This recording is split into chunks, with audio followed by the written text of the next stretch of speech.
مسئلہ یہ ہے کہ عام طور پر مساجد اور ہوٹلوں کے باہر کئی لوگ پھٹے پرانے کپڑوں میں بیٹھے نظر آتے ہیں، تو کیا ہم ان لوگوں کی مدد کے لیے زکوٰۃ دے سکتے ہیں یا نہیں؟ زکوٰۃ دینے سے پہلے ہمیں ان سے کیا پوچھ گچھ کرنا ضروری ہے، اور ہمیں یہ کیسے معلوم ہو کہ یہ مستحق کے زکوٰۃ ہے یا نہیں؟ اگر بعد میں معلوم ہوا کہ یہ مستحق کے زکوٰۃ نہیں تھا تو ہماری زکوٰۃ ادا ہو جائے گی یا نہیں؟ بسم اللہ الرحمن الرحیم۔ الجواب بعون الملک الوہاب۔ زکوٰۃ کی ادائیگی کے لیے شریعت مطہرہ نے کبھی بھی تفتیش و پریدنے کا حکم نہیں دیا، بلکہ زکوٰۃ کی ادائیگی کے لیے اتنا کافی ہے کہ جسے زکوٰۃ دے رہے ہیں اس کے مستحق کے زکوٰۃ ہونے کا ظن غالب ہو۔ ظن غالب کا حصول مختلف طریقے سے ہو سکتا ہے، جس میں اس شخص کی ظاہری حالت، اس شخص کا فقیروں کی صف میں بیٹھنا یا زکوٰۃ مانگنا وغیرہ کوئی بھی طریقہ ہو سکتا ہے۔ بس یہ ضروری ہے کہ زکوٰۃ دیتے وقت مستحق کے زکوٰۃ ہونے کا گمان غالب ہو۔ کسی کو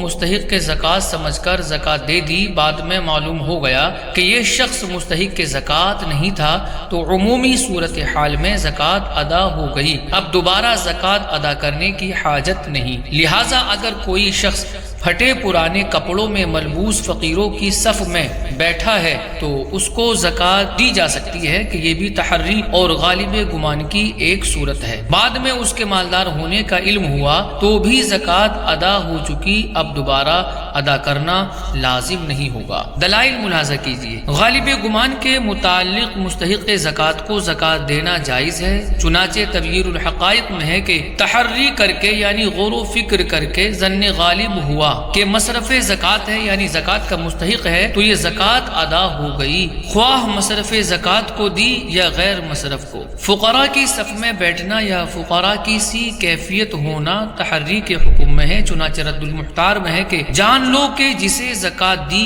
وہ فقراء کی صف میں بیٹھا، انہی جیسا کام کرتا ہو یا فقراء کی سی صورت میں ہو یا اس نے خود مانگا اور اس نے زکوٰۃ دے دی تو یہ اسباب تحری کے درجے میں ہیں جیسا کہ مبسوط میں ہے، یہاں تک کہ اگر ان کی مالداری ظاہر ہو تو زکوٰۃ دوبارہ ادا نہیں کرے گا، کیونکہ زکوٰۃ کی ادائیگی کا رکن یعنی تملیک پر بقدر قدرت عمل کر چکا۔ غالب گمان کر کے زکوٰۃ دینے سے متعلق بہار شریعت میں ہے کہ جس نے تحری کی یعنی سوچا اور دل میں یہ بات جمی کہ اس کو زکوٰۃ دے سکتے ہیں اور زکوٰۃ دے دی، بعد میں ظاہر ہوا کہ وہ مصرف زکوٰۃ ہے یا کچھ حال نہ کھلا تو ادا ہو گئی، اور اگر بعد میں معلوم ہوا کہ وہ غنی تھا، مالدار تھا، یا اس کے والدین میں کوئی تھا، یا اپنی اولاد تھی، یا شوہر تھا، یا زوجہ تھی، یا ہاشمی کا غلام تھا یا ذمہ تھا، جب بھی ادا ہو گئی، اور یہ بھی تحری ہی کے حکم میں ہے کہ اس نے سوال کیا اور اس نے اسے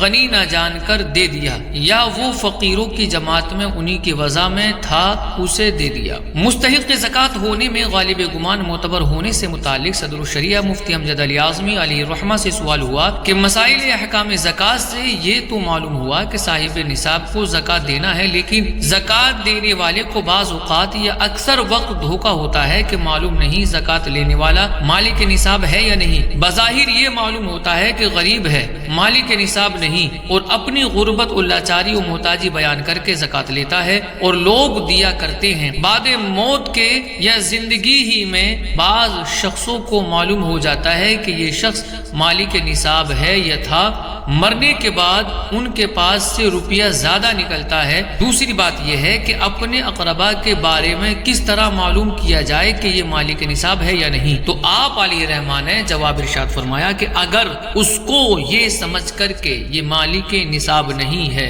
زکوٰۃ دے دی اور بات کو معلوم ہوا کہ مالک نصاب ہے تو زکوٰۃ ادا ہو گئی۔ اس کے جاننے کا طریقہ یہ ہے کہ جس کو دینا ہے اس کے متعلق اگر غالب گمان ہے کہ فقیر ہے دے دے ورنہ نہ دے۔ واللہ اعلم تبارک و تعالی ورسولہ اعلم صلی اللہ علیہ وسلم۔